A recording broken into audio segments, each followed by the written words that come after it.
Dobrý den, opět vás tady vítám. Tentokrát nejste v mojí dílně, ale jsme ve společnosti Hammerwolf, kam jsem vyrazil v rámci 9 řemesel na zkušenou a tentokrát zkouším kovařinu.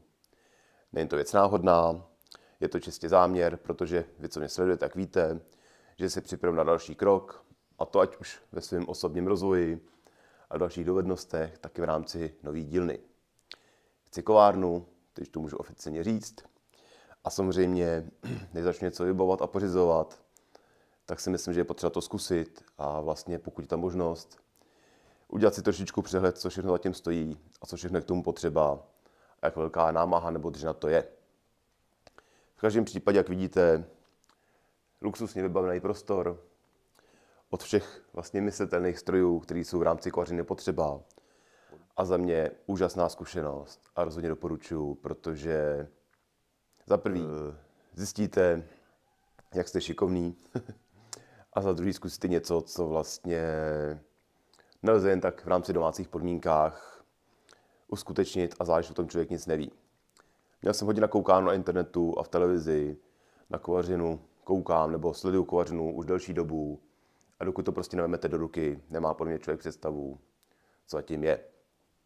V každém případě, pokud vás zajímá, jak tvůj kurz probíhá a co vás teď čeká, tak nezbývá se připravit a jdeme na to. Kovárna je součástí areálu, kde je dům, chatky, maringotka, záleží, pokud jdete na víkendový kurz nebo na jednodenní kurz, ale pokud jdete na víkendový kurz, jako jsem byl já, je to i se spaním, takže máte kde složit hlavu, tak jako když se máte kde najíst, jak v teple, tak i venku pod střechou, zase záleží na každým, co preferuje. Samotný pohled do kovárny, jak jsem říkal, hezky vybavená. Tohle bylo moje stanoviště, už jsem si přiložil, záleží, a chystal jsem se na další část v mým výrobním procesu. K samotnému vybavení třeba mě osobně nikdy nenapadlo, že jsem řešil kovárnu a člověk to má nějakým způsobem nakoukaný, doslova jenom nakoukaný, nic jiného. Tak mě v životě nenapadlo, že bych chtěl třeba výheň na uhlí pro kováře, ale nakonec asi i změním názor, prostě bylo to fajn a vlastně úplně jinou typickou vůní, o které taky ještě budu mluvit. Sami vidíte, že kovárna je dostatečně vybavená, co se týče i nářadí, probíjecí deska, kleště, je tam toho spousty, kladiv, sviráků, buchar, lis, kovadlin, je tam několik stanovišť, takže když se domluvíte nějaká parta lidí, bez problému si užijete všichni. A rozhodně za mě super zkušenost, jak se člověk může chvíli řemeslo osahat a po případě něco vyrobit. Samotný kurz probíhá způsobem, že přijedete v pátek, teda víkendový kurz, přijedete v pátek, řeknete si něco k bezpečnosti, což je samozřejmě důležitá součást celého procesu, a jdete vlastně k samotnému kování. Podle kurzu je rozdělený, jestli se bude kovat pro začátečníky nebo pokročilí. Opravdu záleží na každém, jaký kurz upřednostní. Já byl na kurzu pro začátečníky a zase podle šikovnosti, už záleží opravdu na každém. Je to, jakým způsobem budete vyrábět a co nakonec vyrobíte a co se nakonec vlastně odvezete. Protože všechno, co na místě uděláte, je vaše a můžete si s tím pak doma třeba pochlubit. I tady s tím se tady setkáte, jak vidíte, úplně od základu, tak jak by to mělo být. A budete rozhodně zkoušet, ladit, připouštět vzduch, ubírat vzduch. A vlastně všechny ty základy, které jsou prostě potřeba, tak aby to fungovalo. V rámci každého kurzu je určený mistr, který vám tam ukazuje, jak se co dělá, jak se postupuje, co děláte blbě. Prostě super od A do Z. Jsem z toho opravdu nadšenej. Prostě bylo to fajn, v takovým klidným tempu, ale dělalo se, to se nedá říct, prostě strávil jsem tam třeba za sobotu asi 15 hodin, ale bylo to fajn, prostě super zkušenost a neuvěřitelný relax i pro mozek. Pokud neděláte rukama, jste zalezli někde v kanclu, vyražte, protože nádherně vypnete, budete mít možná nějaký puchyř na ruce, ale prostě super. Takže vřele doporučuji jako relaxační víkend. Jak už jsem říkal, podle šikovnosti záleží na každém.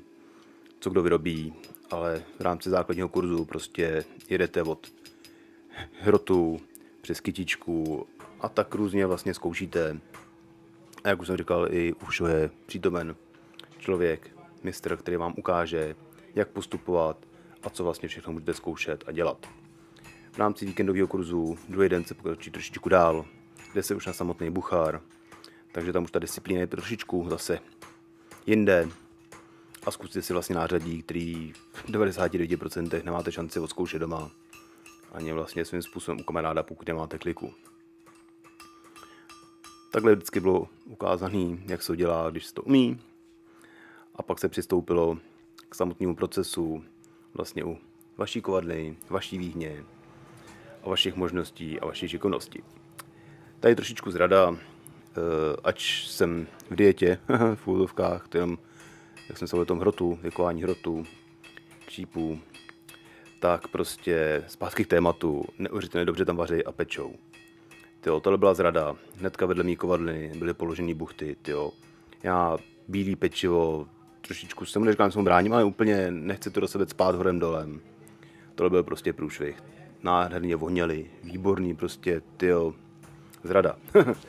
Ale výborná, chutná. Když už jsme u jídla, jak už jsem říkal, během kurzu vlastně máte pití a jídlo. V ceně šikovná kuchařka, Hani, výborný prostě. Všichni si moc pochutnali a opravdu vlastně za celou tu dobu vezl jsem si sebou něco, kdybych měl hlad, ale prostě to se nestalo.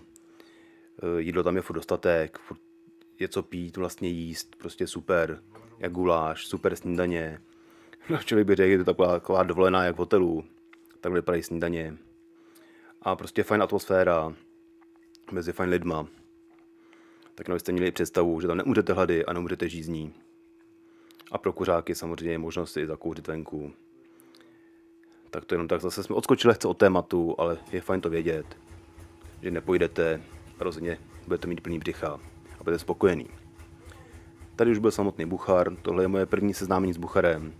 Pak když to člověk dostane v úvodovkách do ruky, prostě do ruky to nedostanete za den, za dva, za týden, prostě musíte trénovat a zkoušet, tak už to pak bylo lepší. Prostě pokud člověk chce, stále se má čemu učit. V tuhle chvíli, jak vidíte, dělám nůž pro syna.